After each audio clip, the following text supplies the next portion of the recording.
So guys, जब आप Canada में लैंड होते हो तो सबसे पहले आपको जो डॉक्यूमेंट्स बनाने हैं उनमें सिन नंबर सबसे पहले आता है। तो फर्स्ट वीक में आपको सिन नंबर चाहिए, सिम कार्ड चाहिए और आपको बैंक अकाउंट खुलवाना पड़ेगा। सो जो सिन नंबर मिलेगा वो सर्विस कनाडा में मिलता है। आप जा सकते हो वहाँ पे, अपॉइंटमेंट लेके भी जा सकते हो और वॉक इन भी जा सकते हो। थोड़ी थोड़ी भीड़ रहती है वहाँ पे। और सिम के लिए भी आपको किसी भी ऑफिस में, मतलब कहीं पे भी जा सकते हो। लाइक कोई भी स्टोर आपको मिल जाए जहाँ पे, वहाँ पे चले जाएगा। और अकाउंट के लिए आपको शायद अपॉइंटमेंट लेनी पड़ती है। मैंने भी अपॉइंटमेंट ली थी, वॉक इन नहीं होता है मोस्टली, आपको अपॉइंटमेंट तो लेनी ही पड़ती है। सो यहाँ हर चीज़ के लिए आपको अपॉइंटमेंट तो लेनी है और ये डॉक्यूमेंट भी बहुत ज़रूरी है। तो मैं आपको आगे बताऊँगा कि वो डॉक्यूमेंट की लिस्ट क्या क्या है।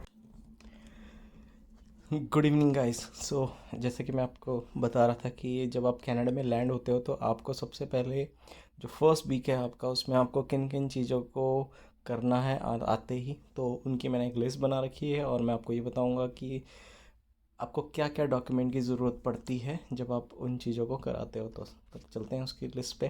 तो जो सबसे पहला आता है वो आता है सिन नंबर। सबसे इम्पॉर्टेंट जो है यहाँ पे वो है SIN number for work permit specially.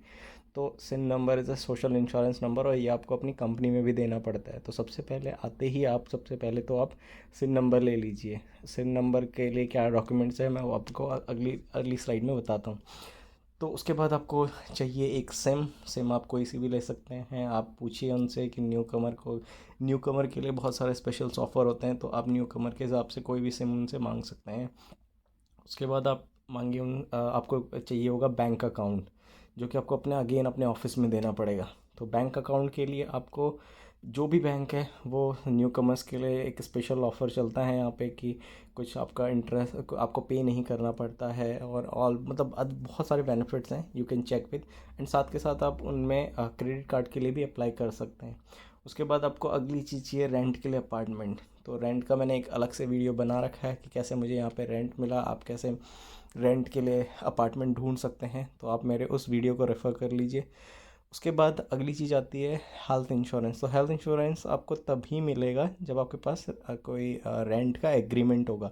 तो जो हेल्थ इंश्योरेंस है वो रेंट एग्रीमेंट के बाद ही मिलेगा। तो रेंट के लिए आपको अपार्टमेंट पहले ढूंढना पड़ेगा। और उसके बाद जो अगली चीज़ आती है वो होता है ड्राइविंग टेस्ट। तो ड्राइविंग टेस्ट आपको यहाँ पे डिफरेंट लेवल के ड्राइविंग टेस्ट होते हैं, उसके मैं अलग वीडियो बनाऊँगा। लेकिन जनरली यहाँ से जो G2 से स्टार्ट होता है, सबसे पहले G1 G2 and then G। तो जो G होता है that is a full fledge driving license होता है। और जो G1 होता है that is initial. And then इस तरह से वो प्रोसीड होता है। तो उसका एक अलग से वीडियो बनाऊंगा तो उसमें मैं आपको एक्सप्लेन कर दूंगा। अब आपको क्या क्या डॉक्यूमेंट चाहिए हर एक स्टेज के लिए, तो उसकी लिस्ट ये रही। तो आपको सिन नंबर के लिए आपको चाहिए होगा वीज़ा, पासपोर्ट और वर्क परमिट। उसके बाद जब आप सिम लेने जाएंगे तो सिम के लिए भी आपको चाहिए होगा passport, work permit. Bank account के लिए भी आपको सेम सेम डॉक्यूमेंट चाहिए होंगे। जब आप बैंक अकाउंट खुलवाएंगे और जब आप सिम लेंगे तो दोनों पे आप ज़रूर मेंशन करिए कि आप यहाँ पे न्यू कमर है। तो वो उसके अकॉर्डिंग आपको बेनिफिट्स देंगे और उसका आपको डॉक्यूमेंट्स भी उसी के अकॉर्डिंग आपको मिलते हैं। उसके बाद रेंट के लिए मैंने आपको बताया कि रेंट के लिए क्या क्या डॉक्यूमेंट्स की लिस्ट चाहिए, वो एक मैंने एक सेपरेट वीडियो बना रखा है तो उसमें मैंने बता रखा है। उसके बाद आता है हेल्थ इंश्योरेंस। उसमें लिए आपको मैंने कहा था कि आपको रेंट एग्रीमेंट की ज़रूरत पड़ेगी और उसमें आपका नेम होना चाहिए। तो वर्क परमिट, वीज़ा, पासपोर्ट और रेंट एग्रीमेंट आपको चाहिए होगा उसमें। तो हेल्थ इंश्योरेंस पहले क्या होता है, यहाँ पे अंटारियो में एक ओंटारियो हेल्थ इंश्योरेंस प्रोग्राम है। तो उसके अकॉर्डिंग आपको वो जो ओंटारियो की गवर्नमेंट है वो आपको हेल्थ इंश्योरेंस देती है। पहले ये टाइम था कि आपको 3 महीने मिनिमम होने चाहिए यहाँ पे, बट अब जब से कोविड हुआ है इन्होंने ये हटा दिया। जैसे ही आप यहाँ लैंड होते हो आप उसको उसमें इनरोल कर सकते हो अपने आप को, बट आपके पास रेंट एग्रीमेंट होना ज़रूरी है उसके लिए। उसके बाद आपके पास आता है ड्राइविंग लाइसेंस। तो ड्राइविंग लाइसेंस के लिए डिपेंड करता है कि आप इंडिया में या किसी अपनी ओरिजिन कंट्री में ड्राइविंग करते थे या नहीं करते थे। अगर आप ड्राइविंग करते थे तो वहाँ का अपना ड्राइविंग लाइसेंस और DL एक्सट्रैक्ट ज़रूर लेके आना। ये आपको बेनिफिट देता है।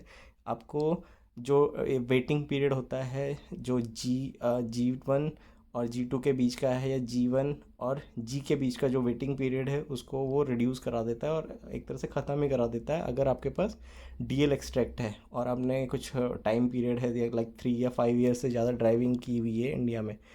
तो मेक श्योर करना कि जो ड्राइविंग लाइसेंस है वो चिप बेस्ड हो, वो कोई पेपर में नहीं हो। बहुत सारे स्टेट्स इंडिया में अभी भी जो पेपर बेस्ड है वो देते हैं, तो मेक श्योर कि वो चिप बेस्ड लाइसेंस हो। तो these documents are required.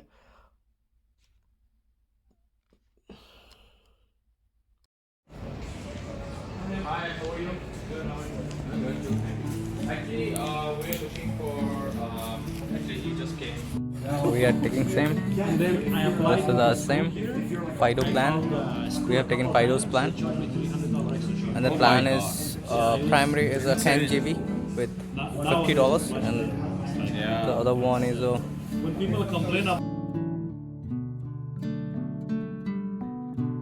So hi guys, ਇਹੀ ਤਾਂ ਮੈਂ ਤੁਹਾਨੂੰ ਕਹਿ ਰਹੀ ਹਾਂ, ਨਹੀਂ ਮੈਂ ਹੁਣ ਸ਼ਿਫਟਿੰਗ ਦਾ ਸੋਚਾਂ। I got my SIN number finally after so much struggle. We are waiting since morning in car only.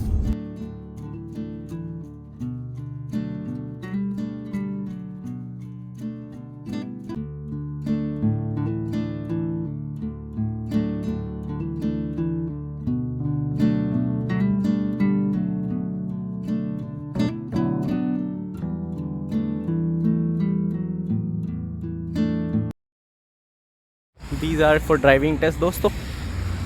Background में है इधर